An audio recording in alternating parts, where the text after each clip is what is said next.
بسم اللہ الرحمن الرحیم۔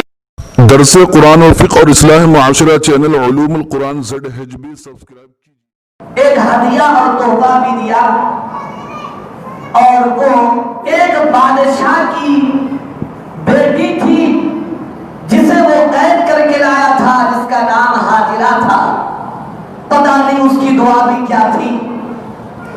اللہ تعالیٰ نے اس ظالم کے دل میں یہ بات ڈالی تو اس نے حضرت حاجرہ کو، اس باندی کو تحفے میں حضرت سارہ کے حوالے کر دیا، اور حضرت سارہ نے اس باندی کو ابراہیم علیہ السلام کو ہدیہ کر دیا، اور حضرت ابراہیم علیہ السلام نے اس حاجرہ سے نکاح اور شادی کر لی۔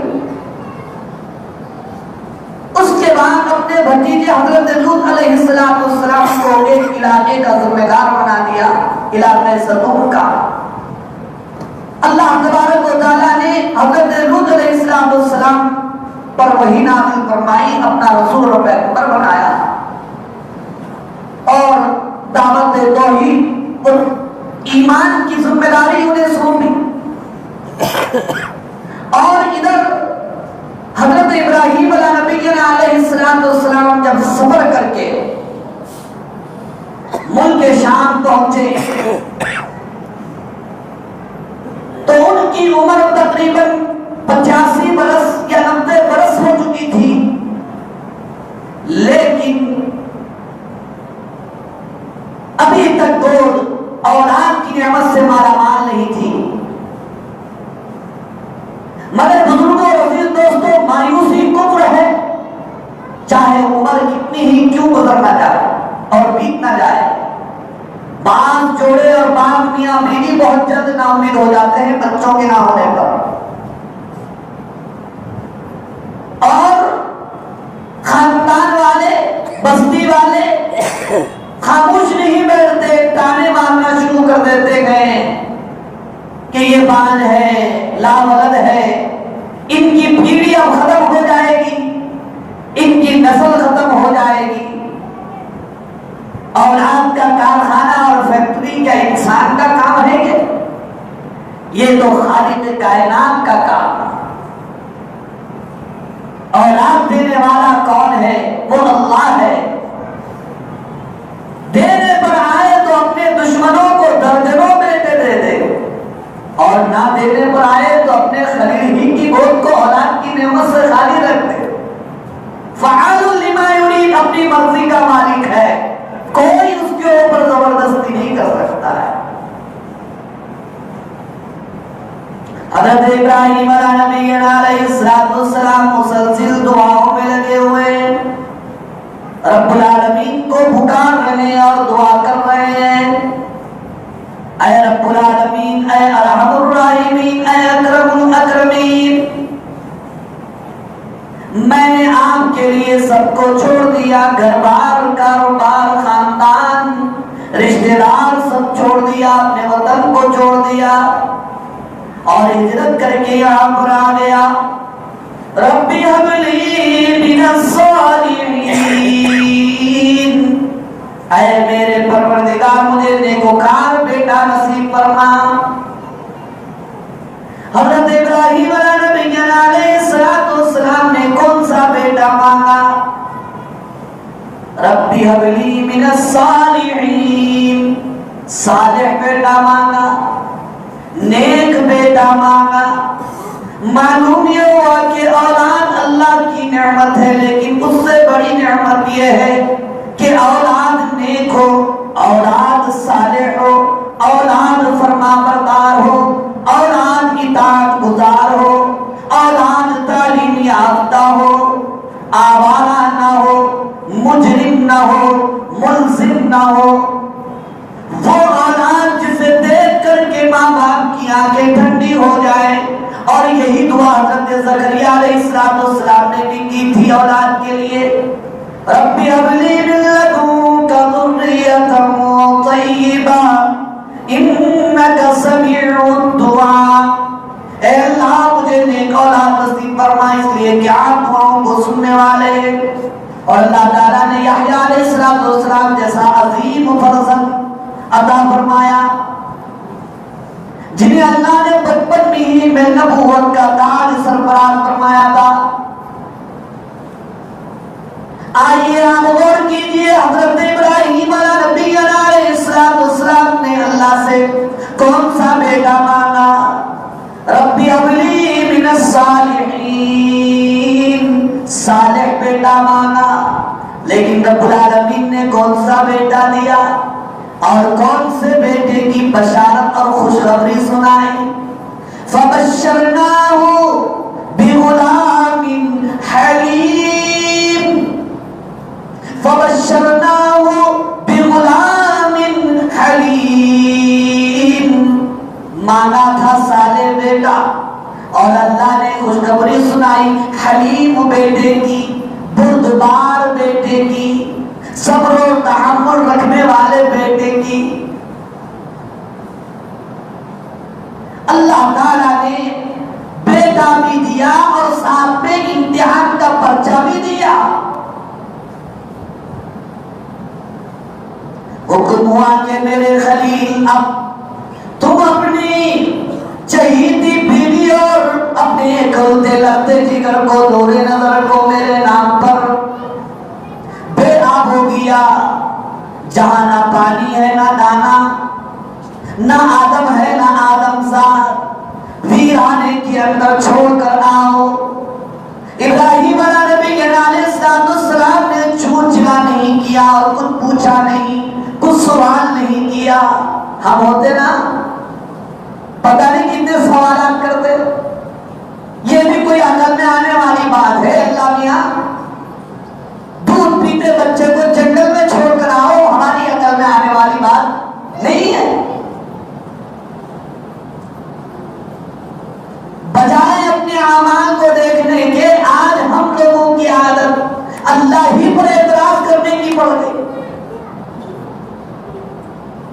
پانی نہیں پڑ رہا ہے تو اپنے اعمال کو دیکھنے کے بجائے اللہ رب العالمین ہی کے گلے اور شکوے شروع ہو گئے۔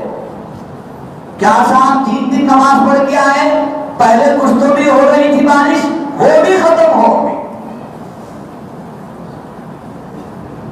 میرے صاحب کو بولا صاحب ہم تو گنہگار ہیں، اب آپ جا کے 3 دن پڑھ کے آئیے۔ کوئی یہ نہیں سوچ رہا ہے کہ اعلان ہوا تھا، مسجدوں میں اعلان کیا گیا، گلی کوچوں میں اعلان کیا گیا، واٹس ایپ پر ڈالا گیا، فیس بک پر ڈالا گیا، مگر بزرگوں اور عزیز نوجوان دوستوں آپ بتاؤ، کیا عیدگاہ میں جو صرف اوپر کا کٹا تھا وہ بڑھا؟ ناخبری نہیں ہوئی؟ اللہ تبارک و تعالیٰ کی ناخبری ہوئی یا نہیں ہوئی؟ اس کا احساس کس کو ہے؟ سب گھروں کے اندر سوتے رہے، کاروبار میں لگے رہے، مست مگن رہے اپنی جگہ، احساس نہیں ہوا۔ ایک صاحب مجھے کہہ رہے تھے اور بالکل صحیح کہہ رہے تھے، من صاحب آپ بہت جلدی کر دیے، بیٹے کو پانی نہیں ملنا، نہانے کو پانی نہیں ملنا، پینے کو پانی نہیں ملنا، 25 روپے کا باٹل خرید کے پینا جب احساس ہوتا۔ لیکن بزرگوں اور عزیز دوستوں بات دراصل یہ ہے، حالات جتنے بھی سخت ہوتے جا رہے ہیں اتنے ہی ہمارے دل بھی پتھر ہوتے جا رہے ہیں، احساس ختم ہوتا جا رہا ہے۔ قساوت قلبی، دل کا سخت ہونا، یہ بہت بڑی پریشانی کی بات ہے۔ احساس ہو ہمارے تو بہرحال حضرت ابراہیم علیہ السلام نے اعتراض نہیں کیا، بیوی اور بچے کو لیا اور جہاں حکم ہوا وہاں پر چلے گئے، اپنی سواری سے دونوں کو اتار دیا اور کھجوروں کی تھیلی پانی کا مشکیزہ حوالے کر دیا، چلتے بنے۔ بیوی نے دامن خلیل تھام لیا اور پوچھا کہاں جا رہے ہو؟ میرا تو چھوڑو کم از کم، بچے کا تو سوچو، جس بچے کو آپ نے رو رو کر بڑھاپے میں اپنے لیے مانگا تھا۔ ابراہیم علیہ السلام خاموش ہے، بیوی پوچھتی ہے کیا یہ اللہ کا حکم ہے؟ ابراہیم علیہ السلام ہاں میں سڑالاتے اور کہتے ہیں کہ اللہ کا حکم ہے۔ سنیے بیوی کیا کہتی ہے؟ بیوی کہتی ہے یہ جب اللہ کا حکم ہے تو جو اللہ نمرود کی آگ میں ابراہیم کی عبادت کر سکتا ہے وہ اللہ اس جنگل بیابان میں ابراہیم کی بیوی اور بچے کی بھی حفاظت کر سکتا ہے۔ حضرت ابراہیم علیہ السلام واپس آئے، بیوی اور بچہ جب دونوں نظروں سے اوجل ہو گئے، دعا مانگی، شاید اس کی وجہ سے فرشتوں کے بھی کلیجے پھٹ جائے۔ دعائیں مانگی، ربنا انی اسکنت من ذریتی بواد غیر ذی زرع عند بیتک المحرم ربنا لیقیموا الصلاۃ۔ اے پروردگار میں اپنی بیوی اور بچے کو، اپنی اولاد کو آپ کے گھر کے پاس چھوڑ کر جا رہا ہوں۔ پھر آگے کیا مانگا؟ ان کے لیے کھانا نہیں مانگا، ان کے لیے پانی نہیں مانگا، ان کے لیے مال نہیں مانگا، ان کے لیے دولت نہیں مانگی، کارخانے اور فیکٹریاں نہیں مانگی۔ کیا مانگا؟ ربنا لیقیموا الصلاۃ، اے اللہ میری اولاد کو سب سے پہلے نماز کا پابند بنا۔ اس لیے کہ جو نماز کا پابند ہوتا ہے روزی اس کی طرف پانی کی طرف بہہ کر آتی ہے۔ اس لیے کہ جو نماز کا پابند ہوتا ہے اس کی غیر سے مدد ہوتی ہے۔ اس لیے کہ جو نماز کا پابند ہوتا ہے اس کے کاروبار میں خیر و برکت ہوتی ہے۔ اس لیے کہ جو نماز کا پابند ہوتا ہے دنیا اور آخرت کی ہر مشکل اس کے لیے آسان ہو جاتی ہے۔ یہ دعا پھر کیا ہوا؟ واقعے سے ہم اچھی طرح واقف ہیں۔ تھیلی سے کھجور ختم ہو گئے اور پانی کے مشکیزی سے آخری بوند بھی ختم ہو گیا۔ صفا مروا پہاڑ ہے۔ ماں ہاجرہ اپنے اسماعیل کی پیاس بجھانے کے لیے بے تاب ہے، کبھی صفا کی چوٹی پر کبھی مروا کی چوٹی پر چڑھ رہی ہے۔ پھر خیال آتا ہے کہ بچہ پتہ نہیں اسے کیا ہو گیا، دوڑ کر آتی ہے بیچ میں، یہاں تک کہ آسمان کی طرف اٹھا کر دعا کرتی ہے، بارے الہ پانی ختم ہو چکا ہے، ہم پر رحم فرما، پانی کا نظم فرما۔ اللہ کی رحمت کو جوش آتا ہے، روح الامین کو حکم ہوتا ہے جاؤ اسماعیل کے پیروں کے نیچے اپنے پر مارو، جو ہی پر مارتے ہیں زمزم جاری ہو جاتا ہے۔ اور ہاجرہ کی یہ ادائیں صفا اور مروا کے درمیان دوڑنے کی رب العالمین کو اتنی پسند آتی ہے، قیامت تک آنے والے حاجیوں کو حکم ہوتا ہے کہ تم میری محبوب بندی کی اداؤں کو ادا کر کے دکھاؤ۔ بزرگوں عزیز دوستو، جب حضرت ابراہیم علیہ السلام اس امتحان میں کامیاب ہو گئے تو اللہ تعالیٰ نے دوسرا امتحان لیا جو پہلے امتحان سے کڑا تھا، پہلے امتحان سے بڑا سخت تھا۔ اب حضرت اسماعیل علیہ السلام چلنے پھرنے کے قابل ہو گئے تھے اور اپنے ابا کی انگلیاں پکڑ کر چل رہے تھے، بڑے حسین تھے، بڑے خوبصورت تھے، صاحب جمال تھے۔ ایک اور بات میں آپ کو بتاؤں، جب اولاد نہ ہو تو منتیں بہت مانگی جاتی ہیں، مرادیں بہت مانگی جاتی ہیں، مگر منت اور مراد کس کی مانگنی چاہیے؟ اللہ ہی کی مانگنی چاہیے۔ سورہ فاتحہ میں ہم کیا کہتے ہیں؟ اللہ سے کیا وعدہ کرتے ہیں؟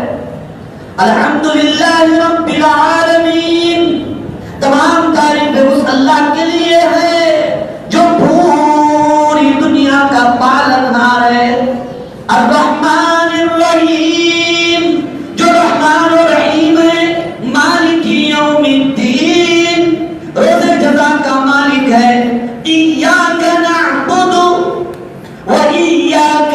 نستعین، اے اللہ ہم تیری ہی عبادت کرتے ہیں اور کرتے رہیں گے اور تجھ ہی سے مدد مانگتے ہیں، مانگتے رہیں گے۔